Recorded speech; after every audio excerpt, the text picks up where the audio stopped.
Okay. Who is taking grading tomorrow? Okay. I think you have to leave. You have to go to the beach and have a beer. Yeah. Okay. Please don't get confused. This is overall ideas how to prepare on gradings. Actually, I put it into 10 tips based on my own experience. This presentation was originally prepared for Finnish Kendo Association happening, and after that I've shown it like a couple of times in several occasions, and maybe some of you have seen this before. If you feel, you can also go to the beach and have a beer, but maybe there's because we change, so maybe there is something that you can think about. So you maybe all have heard different like requirements for done levels. I'm not talking so much about that, but just to give you an overall idea of the done levels. So the first and second done, it's a level of really applying the basic motorical skills that are needed for Kendo practice.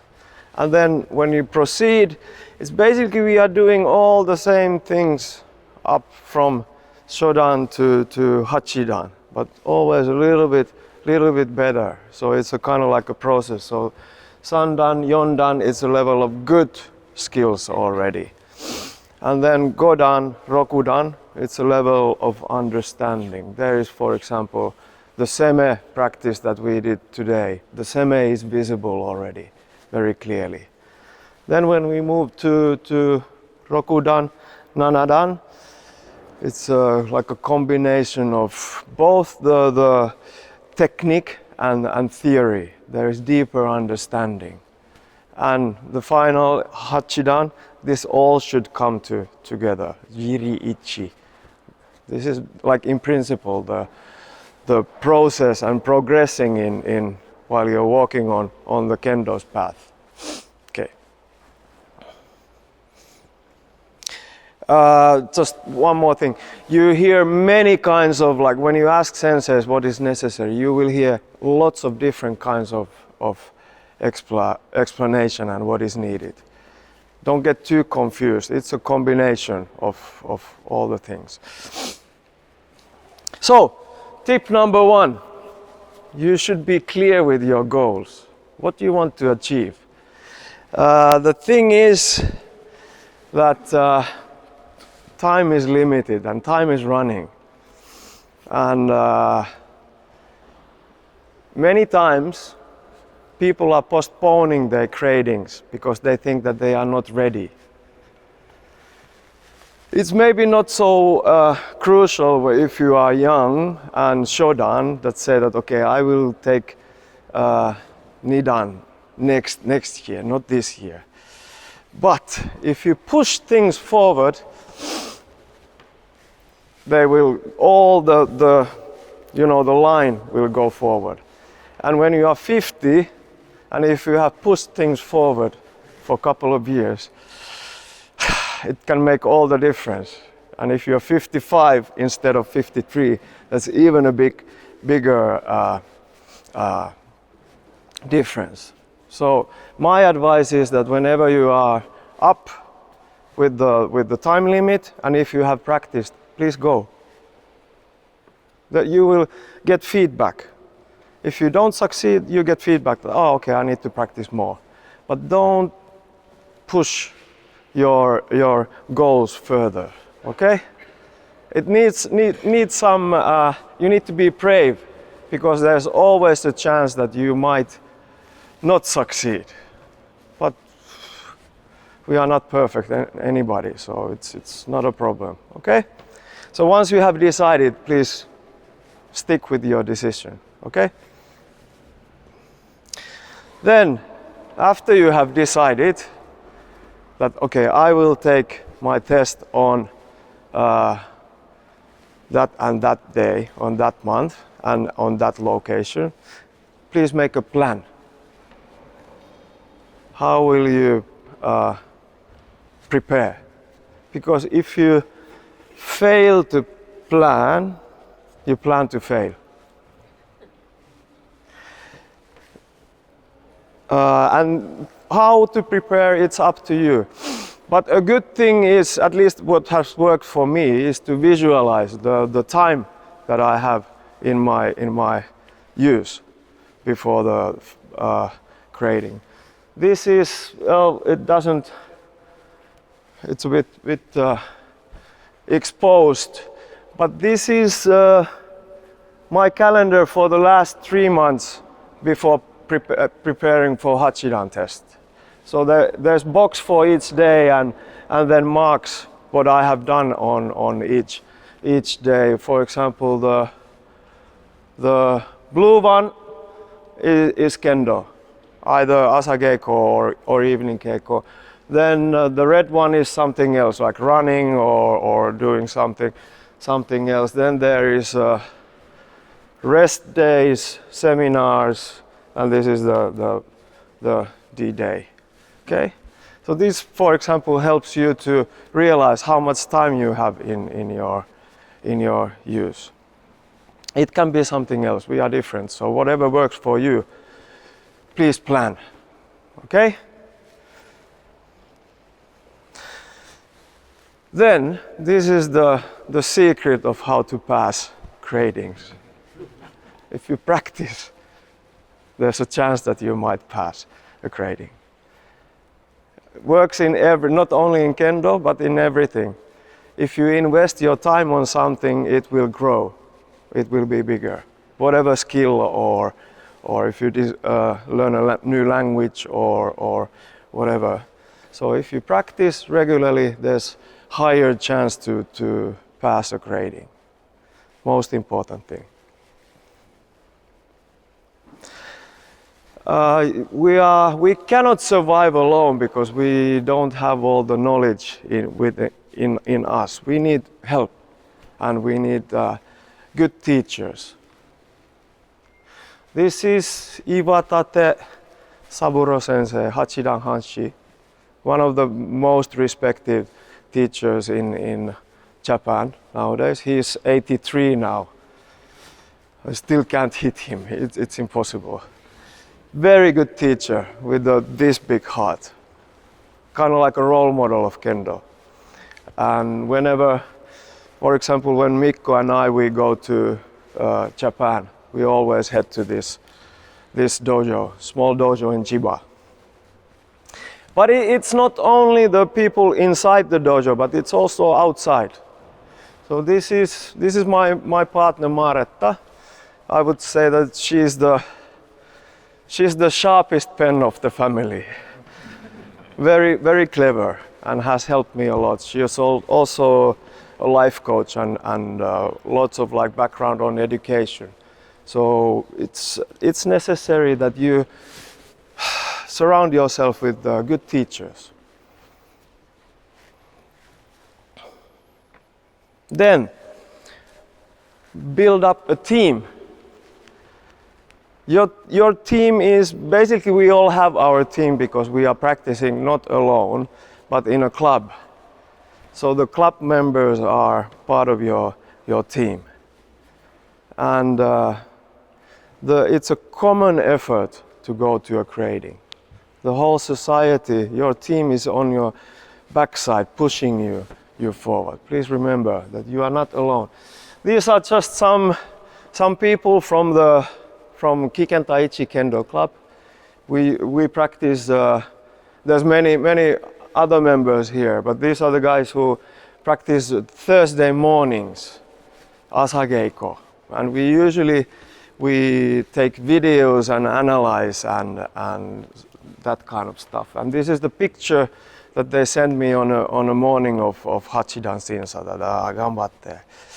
And then there is some other dudes. We sometimes go to a small city on the west coast of Finland, in Pori, and there's, for example, these stairs that we run up and down. called the stairs of the champions. But doing also some extra other things with friends, and having this feeling of being part of something. It's really good for your soul. Then analyze your practice and improve. So this is just a screenshot from the videos that we sometimes shoot during the Asageiko. For example, videos are very good for improving your Kendo, and it's also very painful way to improve the Kendo. It's like you feel that, oh, today I was really good, and then you see the video and you're like, oh my god, oh my god. But it takes some guts to see yourself from the video, but it's very, very useful. Also other things like asking for comments and help, and what do you think, how did you feel, do you have any advice for me? So try to figure out how to go towards your goal. Then not only the visual thing, what you are doing, but also like observe what is happening inside of you. The preparing for gradings can be really like a roller coaster of emotions. One day you feel that, okay, maybe I can do it. And the next day you are like, oh no, I cancel my flight ticket and do something else. There's lots of going on in your mind. And for this, don't escape your inner emotions and stuff like that, but observe them. There is a kind of like method called non-violence communication that is used in all kinds of like conflicts, not only between humans, like families or like that, but also in between countries or societies that are fighting, and the concept of non-violent communication is that first you observe what kind of feelings you have. So for example, these are some cards that I picked. There's some cards that can help you realize your emotions. Some 3 cards that I picked before Hachidan grading. In a way I was calm. The work was done, but then again I was restless and very suspicious of the result. And the idea is that once you recognize your emotions, behind those emotions are needs, and these were the needs. I needed clarity because I was a bit suspicious and restless. I wanted trust. I wanted to trust myself. I wanted to relax because I was really like tensed. And then I was suspicious. I wished that I would have hope, so that I would think that, okay, it's possible to pass the test.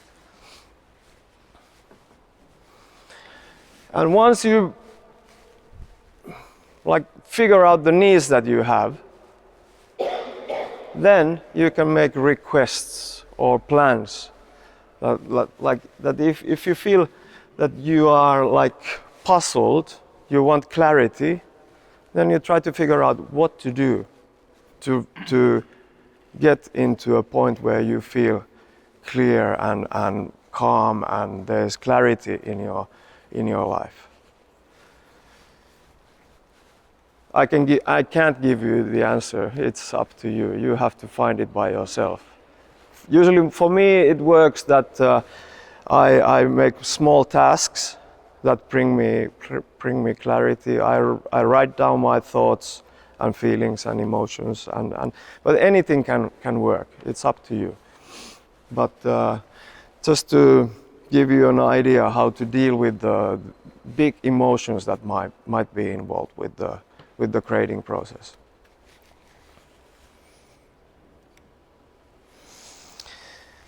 Then use your imagination. Try to image yourself in the grading and think how do you feel. Maybe not what you will do because you don't know about your opponent, but image yourself and have an image of the grading day. What will you do when you enter the dojo and how do you feel and how do you prepare? What you will do like 1 hour before the grading? What you will do like 30 minutes before? Will you eat something? Will you drink? What is good for you? How will you warm up? Will you do suburis? Or will you ask somebody to do kirikaishi with you or whatever? But please figure out how to prepare. So use your imaginations. It's especially important when, for example, the grading events are big. This is a picture from Tokyo Budokan 2 years ago. There's 8 courts, and the system, if you come there first time, can be really like it feels chaotic. There is a clear system, but to know before what is happening, and really if you have figured out in your head what to do, it helps a lot, because if something unexpected happens, you could be like shaken and you would lose your concentration. So try to know before, have an image what will happen.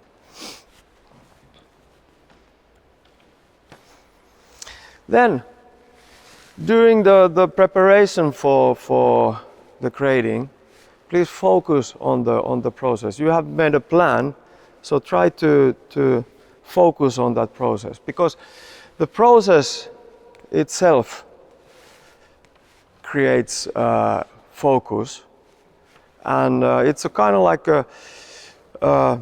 once you prepare physically, it will affect your mental side. It will create more self-confidence. And when you have more self-confidence, your kendo, the physical kendo, will come better. So really focusing on the process is very crucial. And focusing on the process, it's a good thing to ask yourself two questions. What are the things that you can control? And then again, there are things that you can't control. And my suggestion is that please concentrate on this side, because you have no power over that. Okay? So for example, the things that you can control is yourself and your preparation. It's your attitude, your mindset, and of course, to a certain point, your actions and performance. Of course, we don't do kendo alone. This is not a kata demonstration by yourself, but it's with somebody, a human being. But to a certain point, you are in charge of your actions and performance. But things that you can't control, outcome, it will come when the judges have decided. But there is you don't have control over that. And you can't choose your opponent, because it's depending on the people who are taking the grading. Or the fighting order, that's based usually according to the age, and that sets the number or letter. And other external things like time, facilities, weather, whatever. So you can't have control over that. So please stay on the left side, okay? Then it's also important to trust the process. So that you think that, okay, if I really commit myself to this process, it will carry me somewhere. And it's funny, once you commit yourself to something, you will start to get signals. So it's said that if you give a small boy a hammer, the whole world will look like a nail. So he will think, this is not, okay, I try what happens here. So maybe same as with Kendo. You give a Kendo a sword. This is the first natural thing. He will try to hit something. But you will, once you really focus and trust on the process, you will start to get ideas around. They say that it's a law of the universe, but it's more like just focusing on and being like open for new things.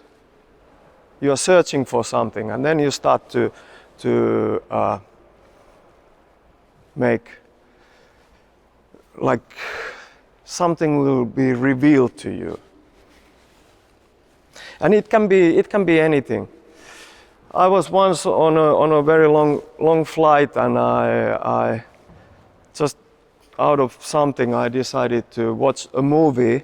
This is from the movie. It's called The Art of Racing in the Rain. Really, not a very good movie, but in a way it was okay. And I like dogs, so there was this dog that was always with this guy when they were going around a circuit. So it was nice. But this guy was about to become a Formula One driver. And then there was a race, and it was raining a lot. And the wife of the driver said that, how can you manage? I mean, you might end up like losing the grip of the road. And this guy said that, no, it's not like that. I intentionally take the car off from the road, and I'm sliding, while the other drivers are still like afraid of losing the grip. I'm already off, and I'm just sliding through. And for me, it resonated me a lot, because in a grading you are very like nervous, and you have fear and all that kind of emotions. If you try to avoid them, it's maybe not so good idea to try to like push them away. But if you realize that and just acknowledge that, okay, I'm very nervous and I'm very afraid. But by realizing and saying it out aloud, or just like saying to yourself silently, it maybe helps in your concentration. We are all always like afraid and excited and anxious and stuff like that. So it was good just to select a random movie, because I found something out from that. Another thing, actually I was reading something, and there was Bill Gates who said that this is the best book of the world. I was like, okay, but to be honest, this was written in the 1970s, and it's a guy who was supposed to become a pro tennis player. But then he didn't quite make it. He became a teacher and a tennis coach. But in this book, he describes brilliantly the same like mental barriers that we face in Kendo. And he is talking about the self-one, which is like the ego, our consciousness and everything, that is very like protective. And then self-two, which is like whenever you have experienced the sort of like zone or flow of things, something happens naturally. And so he's describing self 1 and self 2. And this was also like very good to describe what is happening I could really relate to the things that he said. So look movies, read books, listen to podcasts, listen to different people's ideas, and gather pieces of information that are useful for you. Because this will happen once you start to really focus on the process and trust that something will come up. For me, I'm a big fan of art, and Henri Matisse is one of my favorite artists. But he put it in a nice way. So he said that don't try to be original, be simple, and be good technically, and if there's something in you, it will come out. I think this applies to Kendo very well as well. We really try to get rid of all the unnecessary things and really just hit one beautiful straight melody. And yeah, not trying to be anything like unique, but really trusting the process and just going. It's also the well, this is Willem de Kooning, one of the post-war abstract expressionists, a painter, actually a Dutch painter, lived in US.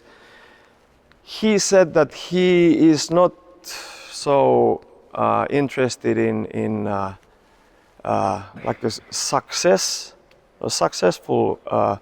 piece of art, but he's more like learning from the mistakes and following the mistakes, and then something interesting comes out. I think it's the same in Kendo. We learn from our mistakes. We don't learn so much about success, but maybe like having an unsuccessful done examination teaches you a lot more than a successful done grading. So it's also like cherishing the moments when you feel down and you felt that, okay, I should have done better and stuff like that. They are really like seeds for your improvement. They are like the stepping stones. So you have this unsuccessful event, so you get a little bit higher, and then the next one, and boom. And then finally you can get over. So follow the mistakes as well, learn from them. And once you have like went through all the process, and you feel that, okay, within the given time and resources you had, of course we have other life as well, not only Kendo. So we have our duties and work and family and everything. But if you have really like committed yourself to the process of preparing for the gradings, and you have turned every stone, then you have no regrets whether the done examination is successful or not. You can have regrets even if the grading is successful. I remember passing my 6th done, and I came out and I was like, I really don't understand this. I was really like I don't know why this happened. I don't understand. I had this kind of like feeling. But then again, if you have an unsuccessful attempt, but you have done all that you could, then it's okay. Then it's just like feedback. Okay, I will practice a little bit more. But if you don't do anything, everything that you thought that you could do, then you have many regrets, and you're like, I shouldn't have like drinking too much beer and not going to the seminar and stuff like that, you know.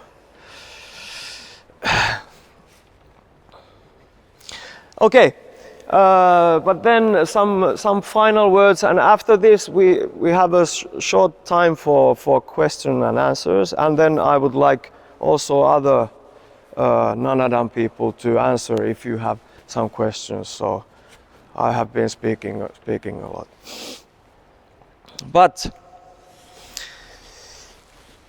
if you think this is kind of like the process of from first dan, there's first Q grades, then from first dan to Hachidan, this is minimum 34 years. And what I'm trying to say is that the gradings are maybe not the things why not the reason why we do Kendo. There must be something else.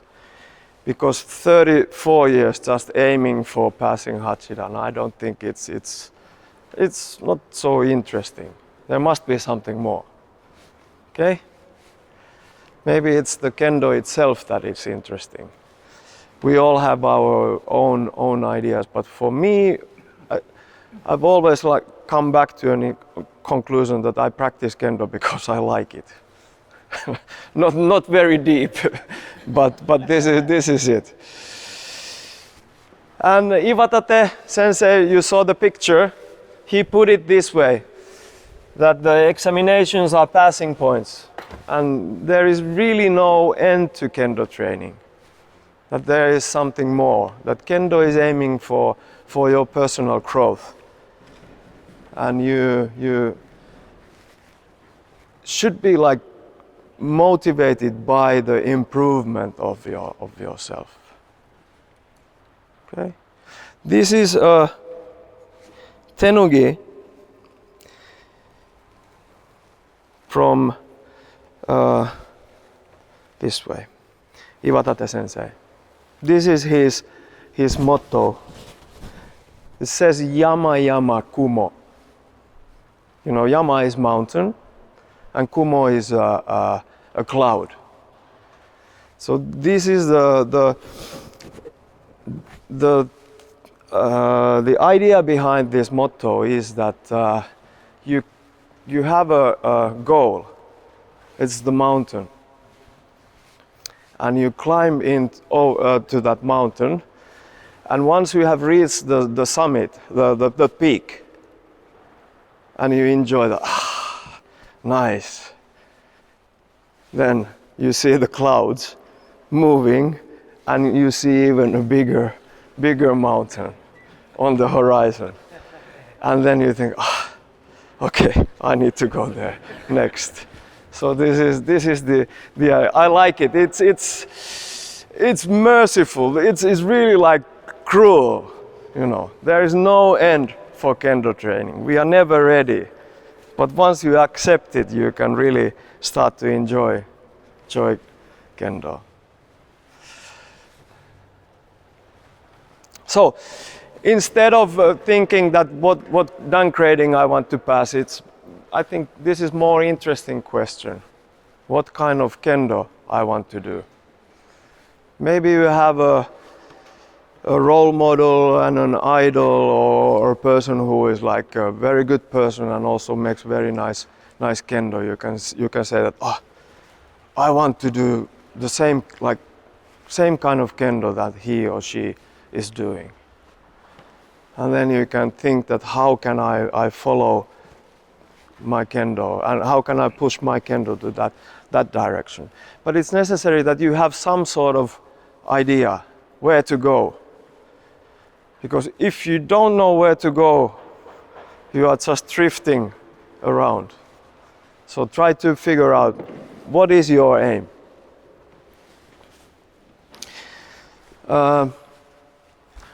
This is In Kiken Taichi Kendo Club in Helsinki, we have this calligraphy on the wall, like a big calligraphy. And this is, I hope it resonates to all our members, but this is one idea of what kind of Kendo we could do in Helsinki in the Kendo Club. So it's Shinzenbi, the truth, the goodness, and the beauty. This is more often used in Kyudo, in Japanese archery.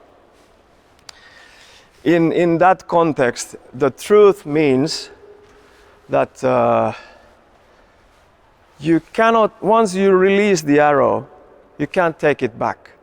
So you have to be honest and truthful. When you release, the arrow flies. But same applies for Kendo. If it's like, I'm going, no, I'm not going. I'm going, no. It's Kendo is like, boom, really going with everything that you have. So you have to be truthful. Then goodness is the contact with the other. I spoke this morning about Aiki. It's really, we are here to learn together. It's the manners, not only the Rei and the manners is the like the visual symbol of this goodness that we should have inside towards all the people. And beauty, it refers to mostly to the form, that also you should take care that you are well dressed and your Kendo is beautiful and nice, and you agree with the same because if we don't agree with the same movements, for example, in Kendo, it becomes difficult or even impossible to practice together. So this is from Japan, but it's nice that Plato, over 2,000 years ago, or no more, 3,000 or something, anyways, he said that the three, like the core virtues of human beings are truth, goodness, and beauty. So there is like a connection of Western and Eastern philosophy.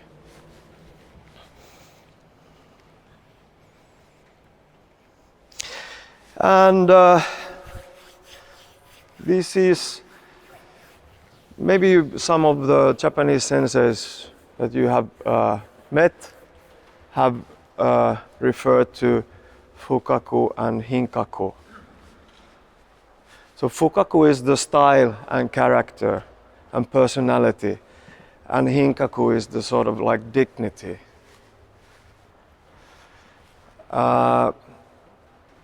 What I understand, it's that you are like, if you have like implemented all the good things inside your Kendo and really struggle to improve your character, then it's the same like the Henry Matisse quote, that something good will come out. And maybe that's fukaku and hinkaku. But it's basically, you try to improve yourself, and then you are molding your character, and then something comes out, and then you are performing your own Kendo. So this is kind of like the idea. So have a moment, time to time, to think what kind of Kendo you want to do, and try just to follow that direction. And in the end, I'm sure that something good will come out. Thank you. Yes, thank you.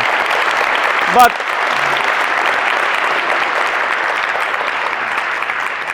yes, what are we okay with the time? I don't know. 5:20. Okay, very good. Any questions? There is a big bunch of nanadans answering your questions, and they also have like a longer experience than me, so we can all try to answer your questions if you have anything concerning grading, so Kendo or life in general. We can also try to answer that. I have a curious question about your slides. Yes? You put first, second dan the same level, third, fourth, Yeah? fifth, sixth, Yes. and then sixth, seventh. Mm. Sixth, sixth is twice. It was there. Yeah. So now Oh, okay. I'm wondering if it six need to be both levels. No. Okay. Yeah, the Rokudan is also like considered first like a so-called like a teacher's level. So in that way, it's a bit also like a bit different than just like passing a grading. Just like what I'm trying to say is that for Rokudan grading, and this is my idea, I'm also like thinking that, okay, is his or her Kendo on a level that he can teach other people? Because with the Rokudan comes the responsibility. Of course, in a smaller clubs, also like lower dan level people are teaching. But once we have the bigger society of Kendo players, Rokudan is the first official like a teacher's level. So that's why. Another question? You said that you have two. No, it was just. Okay. Do you have anything to say about Rokudan? No. No. I have only this question. It's very interesting this job. Huh. Very good. I would like to point attention in one point is almost common, especially we can see during Jigeko, and this morning I had Jigeko with someone of you, and one of the points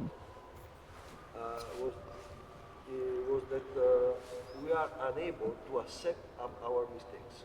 We refuse our mistakes.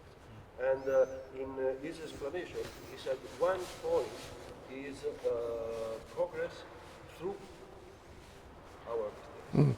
When all is good, maybe also our mind is relaxed, don't focus on the mistakes. But mistakes teach us.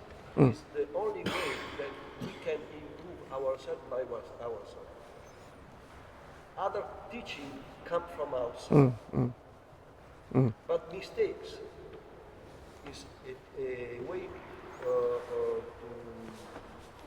teach us by ourselves. And please, during Jigeko is a moment when we try to apply basics, try to search feeling, try to select moment and so on.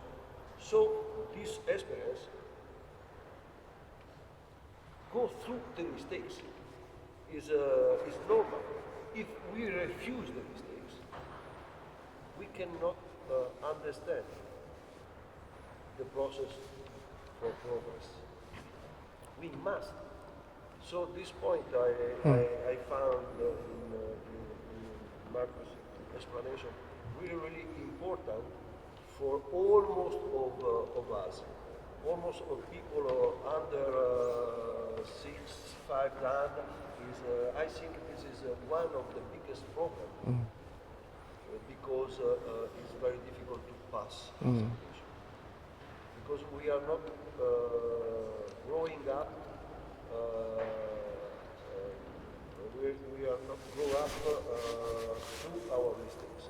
We always refuse them. So take, consider this at this point. Don't be afraid.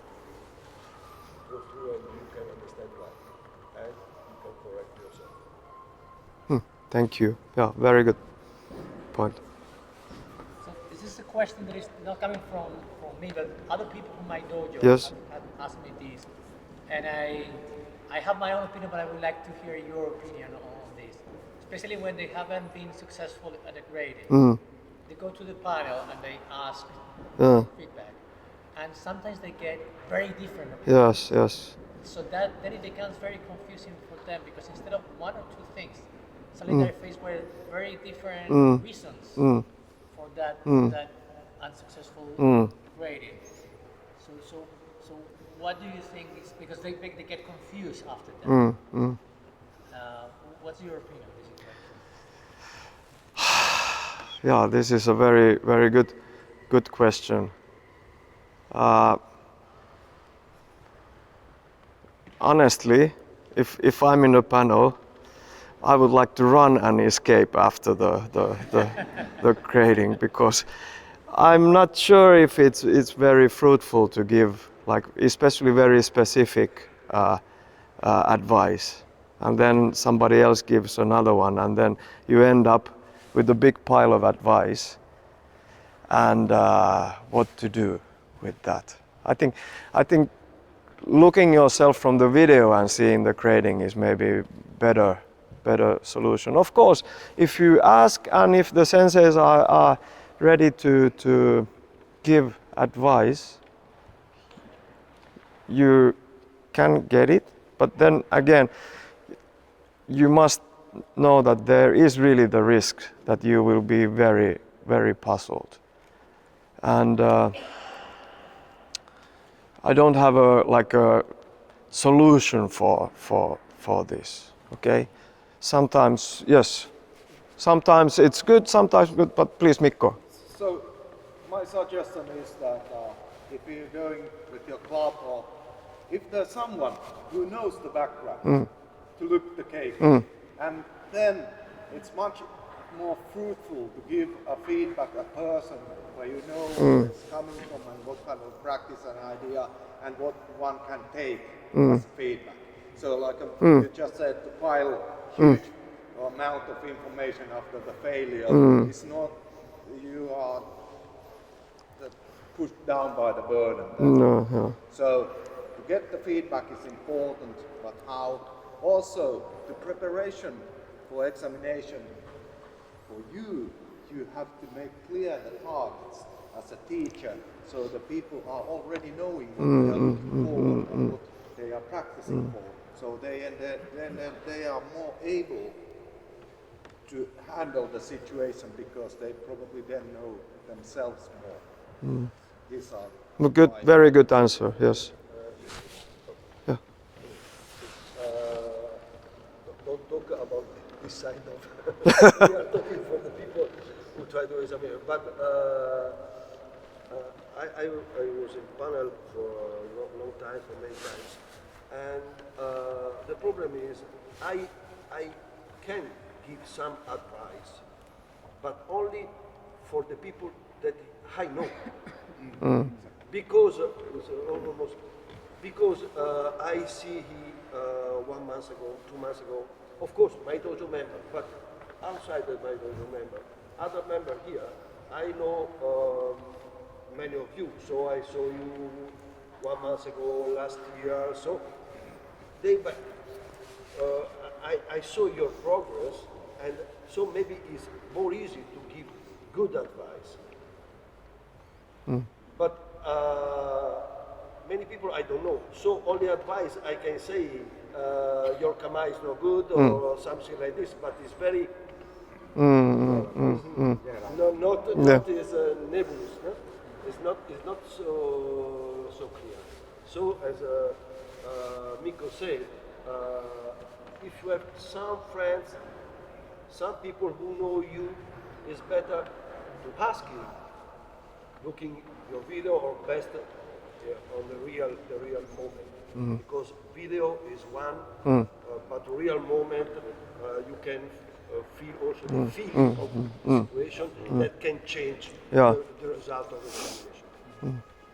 it's very easy to give list of mistakes, But it's only the constructive feedback is something different that needs some backlight and understanding. Emilio, you were about to say something.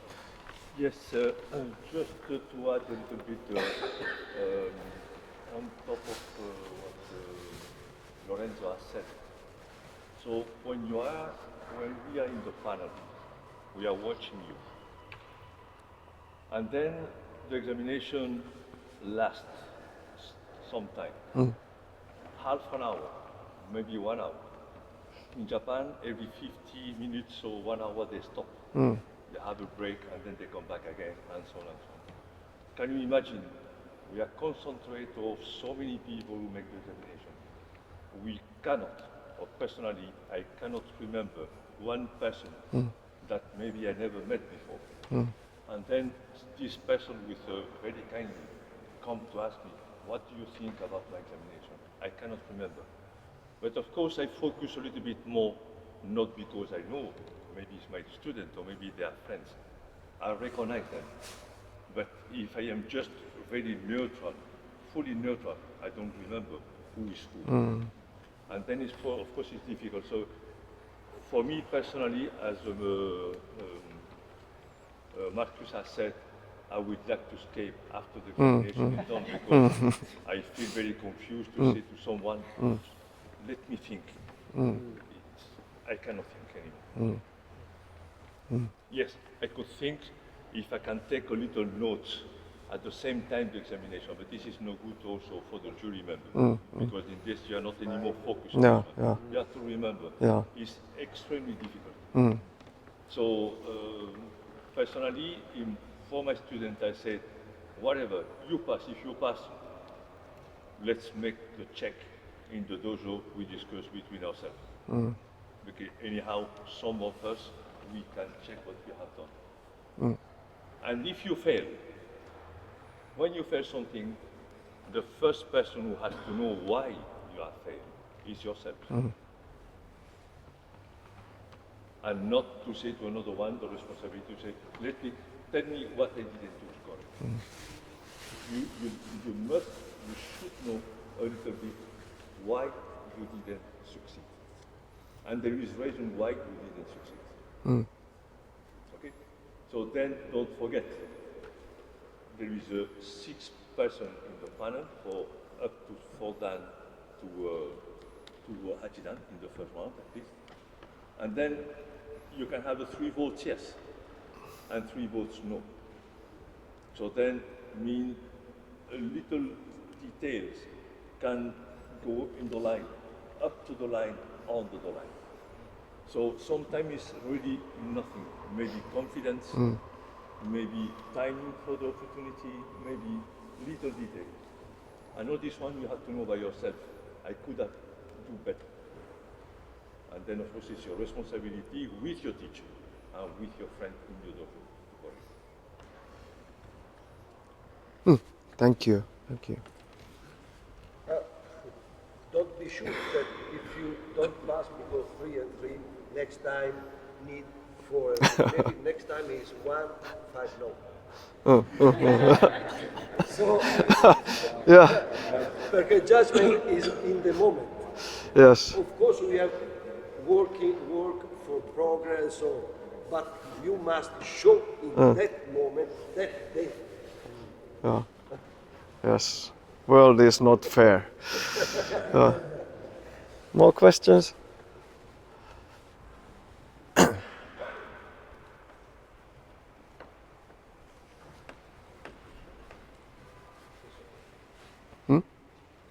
All clear? Only one question.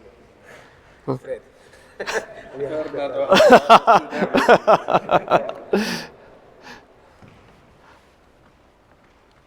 Okay. Thank you, everybody. Let's wrap this up, and in a few minutes we'll start with warming up. And yes, okay. Thank you very much. Thank you. Gracias. Thank you.